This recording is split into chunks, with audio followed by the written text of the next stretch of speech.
Hey guys, so I know it's been a while, but we're back with another update video of the 55-gallon reef tank. As you can see, we have a couple of new additions to this the whole scheme of things. Today, pretty much what I want to do is I'm going to do a review of two different products. I got a new skimmer and brand new lights, or not brand new lights, but new to me.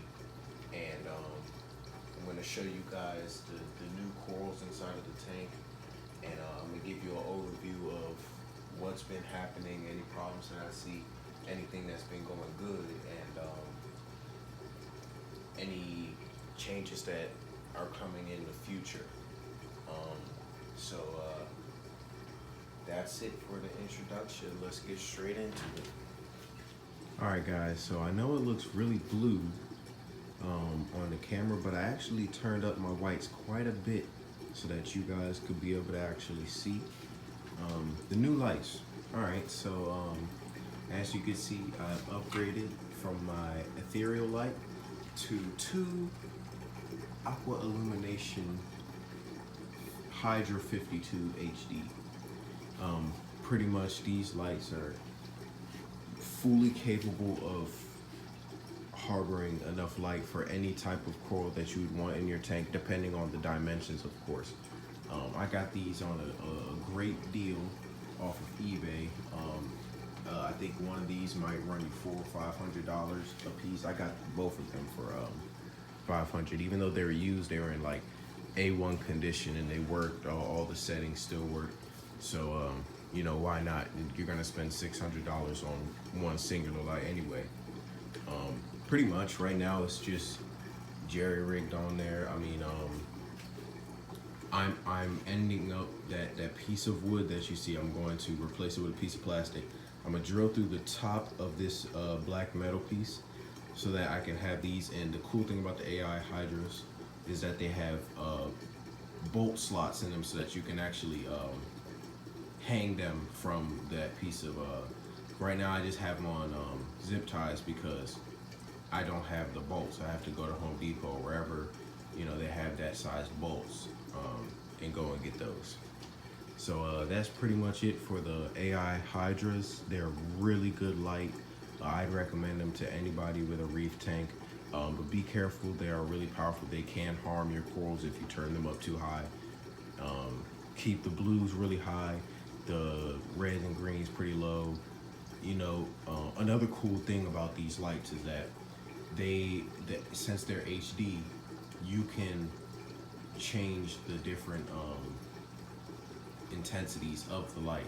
So say you're using you're using maybe 20% whites, that extra 80% can be used somewhere else.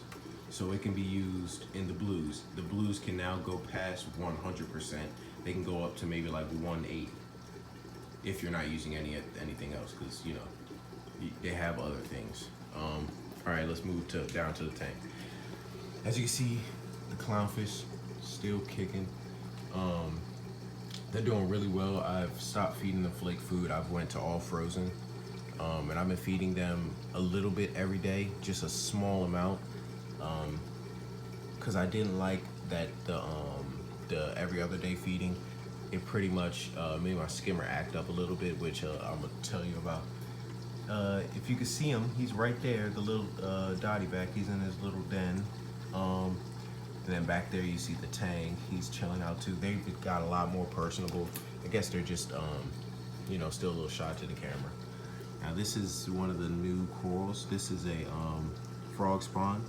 It is a I'm pretty sure it's a branching frog spawn because it seems that this head is going to split into two because it's pretty wide at the base, and I'm starting to see two heads form. Now the only reason that this little side of this guy is shrunk up, this hammer coral, because I was going in there cleaning off the glass before the video and I touched them, and you know how that is, they go right, they shoot away. I didn't touch this guy or this guy. And yes, this guy's doing perfectly fine. The Duncan, he's been eating and everything. Another thing, this brain coral has been eating. I'll see his sweeper tentacles come. If you see a little close, near the top, if you see those little clear tentacles, those are his sweeper tentacles that he eats with. Then this Xenia down here is doing way better. I got some frag glue from BRS, and it's working very well. That's what I use to glue all my frags now. I actually changed up the rock work a lot from the last video because I didn't like the way it was looking. So I took off a lot of the leathers because I truly just didn't like them, and they were kind of a hand down to me. And I kept one of them over there because I, wanted to keep at least one. And that's the look of the tank. All right, I move down to the sump now.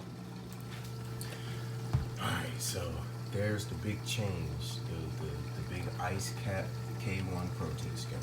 This thing is a beast. As you can see, I have it bubbling pretty low actually because I find that when I have too much air or too much water flow going through there, the skimmate is thin. It's not as dense. I kind of wanted my skimmate to be a little dirtier than what it was producing, but now that I got it all tuned in, it is, look at it. That's nasty water, that's clear water. It's pushing all that nasty stuff right up there. Exactly how I want. I might have cleaned this thing out 2 times already because it fills up pretty fast. This is why my water looks so clear right now. Back there, the drains, everything's the same. Bunch of bird's nests because we don't have a lot of space back here, so I got to work with what I got. The pump is still the same. I kind of move these rocks around now. As you can see, I got all these little critters. I think these are like pineapple sponges or something. They're not harmful. I'm pretty sure they're filter feeders. I don't like the way they look, but they're in the sump, so I really don't care as long as they don't get into my display. The only problem I have with them is that they attach onto my algae. Now, I am going to be getting rid of this sea lettuce because you see it's stagnant and there's a lot of water flow going through there and there's nothing on the bottom. So there's no reason they should be getting caught. Well, I guess, but I don't know. I want to go to Kato, so I'll be updating you guys when I get my Kato, and hopefully that won't do that same thing, and I'll be able to have a flow around the Kato so that it is circular. Now about this K1 skimmer, it's very sensitive and it was very easy to put together and to operate. As you can see, it comes in 3 pieces. That bottom piece over there with a pump, that's not a DC pump, but it doesn't make a lot of noise, so I don't really care. It's very good. It comes with this little box that goes over the pump, and then it goes to the skimmer portion, or I'm sorry, the bubbles where it makes all the bubbles, right in the middle where you see the logo. And all these pieces are detached for easy cleaning. And then up top you have this air diffuser and the skimmer cup and the neck, the skimmer neck. And that attaches real easy. It's just a little gasket around it, so whenever you need to clean that off, you just pop it off. And back here you have the control for the flow through that. And the only problem I have with that is that when I go in there and I'm moving stuff around, I might bump it and freak up the whole thing. So that's the only problem I have with that. But other than that, it works very well. So yeah, that's about it for the tank. I'll get back to you guys. So if you guys enjoyed this video, make sure to leave a like and comment down below what I should do next. I know I want to do kind of coral haul video where I go to the store, show you guys some different options that are easier. My next investment is going to be in a test kit because I want to start testing for alkalinity, calcium, and all that good stuff. Because I want to get into SPS now that I have the lights. I'm gonna probably need better flow, which you guys can leave suggestions on, but I'm definitely gonna start leaning towards the more difficult corals because I have all this good stuff now. And then I'm also going to get a doser. So any suggestions are, you know, well taken. I definitely need them so that I know what I'm supposed to be doing. And yeah, that's it. If you guys like the video, just make sure you comment, support this channel, leave a like, subscribe, and have a nice rest of the day.